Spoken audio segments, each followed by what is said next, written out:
I think the part that I still have this big question mark in my head about is what you do about that. I was reading this morning that Jeff Bezos is investing or raising $100 billion for, I think it's called Project Prometheus, which is his own AI company. You've got Elon with XAI, you've got Anthropic, you've got Dermis at Google and Sundar, you've got OpenAI, Sam Altman, you've got all these big tech CEOs that are trying to sort of raise superintelligence like it's a child. Yeah. And if they are to be successful, one would assert that intelligence itself is the most powerful commodity, like currency or commodity that there isn't on planet Earth. So those that wield it. And commodity is right, because Altman talks about you're going to need to pay for intelligence the way you pay for water. Yeah. Or pay for gas. And that average American hears that and goes, what? I'm going to have to pay for intelligence? Yeah. That feels like something we have free will over. Suddenly you don't. Suddenly a company has control over that. If you had a wand and you could wave the wand and solve this techno oligarchy, what would you do? I want three things. I want three types of governance. First, I want to make sure that the United States and China start to have AI arms control conversations. When we were fighting the Soviets, there were no arms control discussions until after 1962, Cuban Missile Crisis. We almost blew up the entire world. That was super dangerous, with much, much lower levels of technology. And then after that, we said, oh, maybe we should have a hotline between the two leaders. Oh, maybe we should have deconfliction. Maybe we should not invest in certain areas. Maybe we shouldn't try to develop Star Wars defense, for example. Maybe we should have some arms control agreements that limit, what we do so that it's safer. We desperately need that between the Americans and the Chinese. That's number one. Second thing we need, the financial markets. We all need the financial markets, right? We need them systemically. When there's a financial crisis, the whole world comes together to get out of the financial crisis. And it doesn't matter if you're capitalist or communist. The People's Bank of China, the European Central Bank, the Bank of England, the Fed, they all work together because they are first and foremost technocrats who understand that we need the markets to function. You need something like that for AI. You need an AI stability board so that whenever there is a model that creates a danger to us globally, like Anthropic just did last week. That model is dangerous to all of us globally because any software with a potential bug in it is findable by that model and it can be exploited. That's an incredibly dangerous weapon. So we don't want everyone to have that. So you need at scale, because everyone's going to develop this stuff, you need an AI stability board like the Financial Stability Board that is governed by technocrats, by people that have an independent capacity to identify threats to the systemic environment, the AI environment, that we need to work, that can communicate that to the people that have power and that can immediately attack and address it, right? That's the second thing we need. We don't have that yet. The third thing we need is we have to have an ability to fund AI for people that otherwise would not be able to take advantage of it. We've got half of Africa that doesn't have electricity. The gap between people with electricity and people who don't have electricity is going to be a hell of a lot worse when it's AI. It's going to be a gap between people that act like empowered human beings, hybrid individuals that have AI as a principal relationship and can deploy that knowledge, and people that we won't even treat as human beings. Like a different species almost. Like a different species. That's unacceptable. We can't allow humanity to develop that way. So we have to spend the money to ensure that everyone has access. We aren't close to that. What about the domestic economy here in the United States or in the UK or any of these countries that are developing the technology? Same as the last point. It's the exact same thing. Okay, so you've got to also fund... Yeah, it can't just be global. I mean, the Americans will not care about this. If this is like for sub-Saharan Africa, they'll be whatever, right? It's them. I'm saying this is something that is necessary for humanity. But when I looked at Artemis going around the moon, we're looking down. I don't see borders. I see 8 billion people. I mean, if anyone that came down that wasn't being shot up from the Earth and came down, anyone that came down to the Earth would look at us and they say, oh, look at this, 8 billion people. They don't see borders, right? And the first thing they would learn if they learned how we actually operate with our 8 billion people is, wow, you guys, given the technology you're developing, you have nowhere near adequate governance for 8 billion people.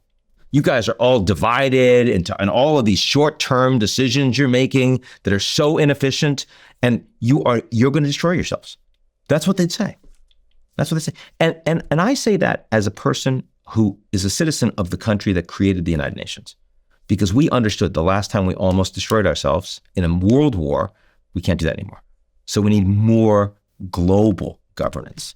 We need more forums that bring everyone together, not that divide us apart. We're not heading in that direction right now. We are not heading in that direction right now. Yes. I mean, we're certainly heading in the opposite direction in every sense of the word. In the opposite direction, in most senses of the word. But technologically, one could imagine that we're developing the tools that will help us move in that direction if we wish to. There is another version of the future, isn't there, where sometimes I question whether it's possible because the human condition is so, contaminated with all of these sort of darker parts of ourselves. But sometimes I wonder if there is like a version of the future which is utopia. I don't see how there isn't. I mean, I don't see how you allow human beings to create the kind of tools that we have and not have the ability to use them for good. The big stories of the world over the past 50 years, my lifetime, those big stories have been about growth. Those big stories have been about how human beings are living for longer with better education and better healthcare and more wealth and less starvation and less poverty. Those have been the big stories of the last 50 years. Now, you can say maybe it's a blip, but actually when you look at humans' history on the planet, it's generally moved towards more capacity.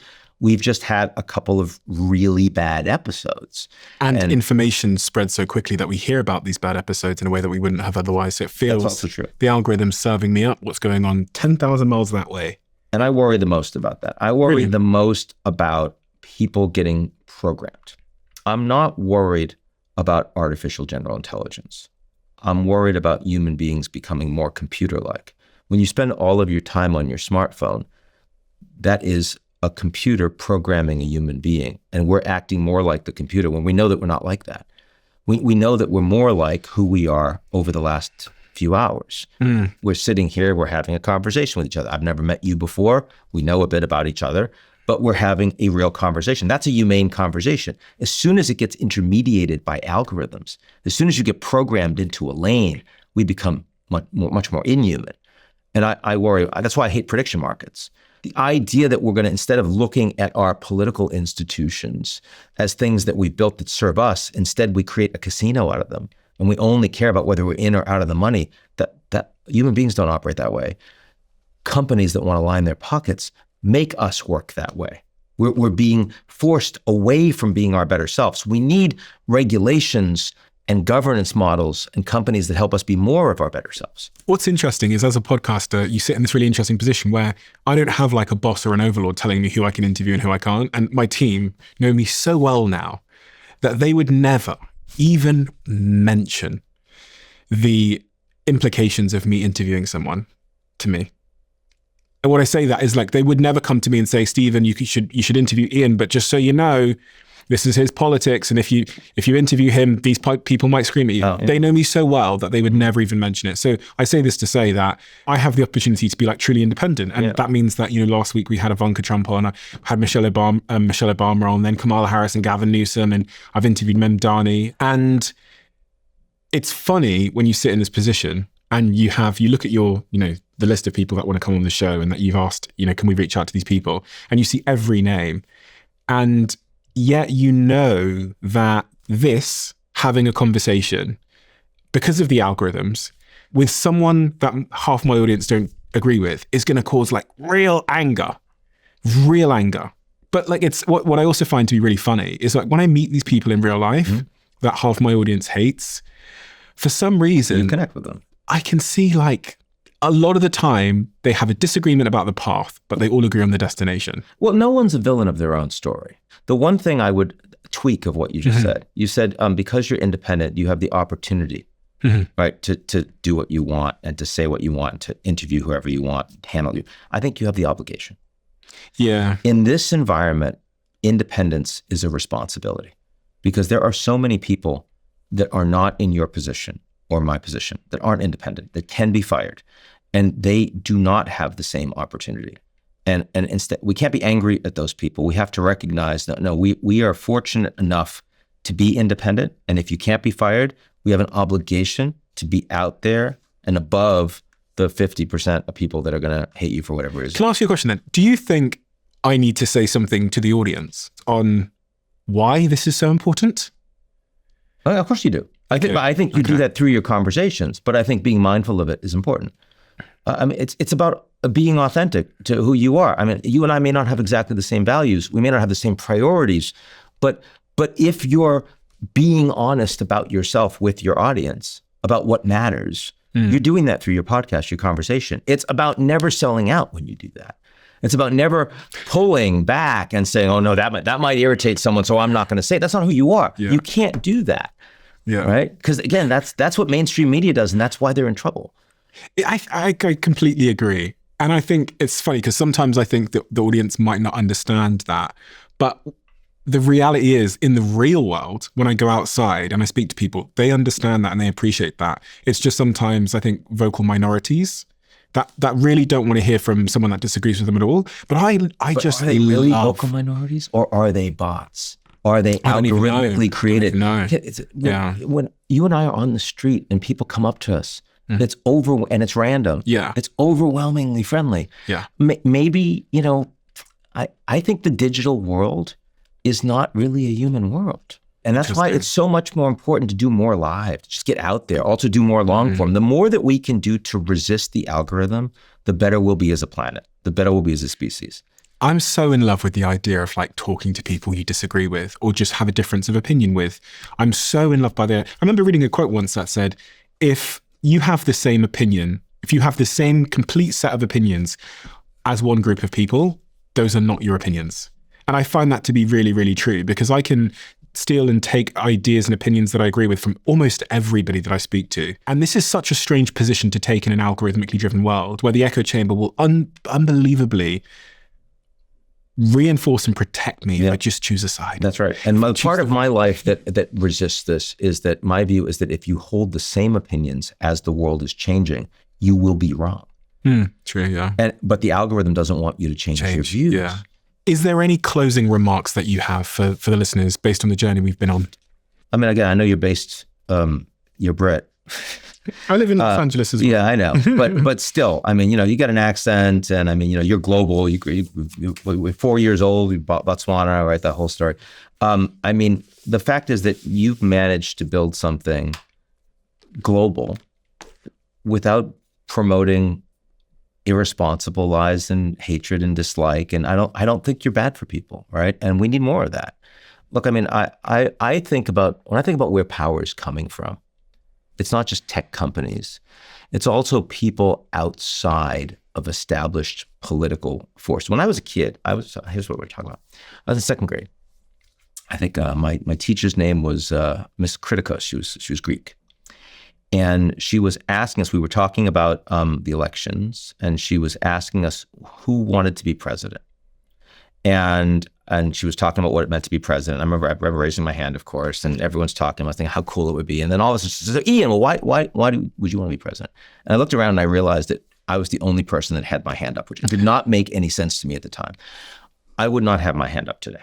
I thought when I grew up, I really believed that like public service was the ultimate expression of how you make a difference.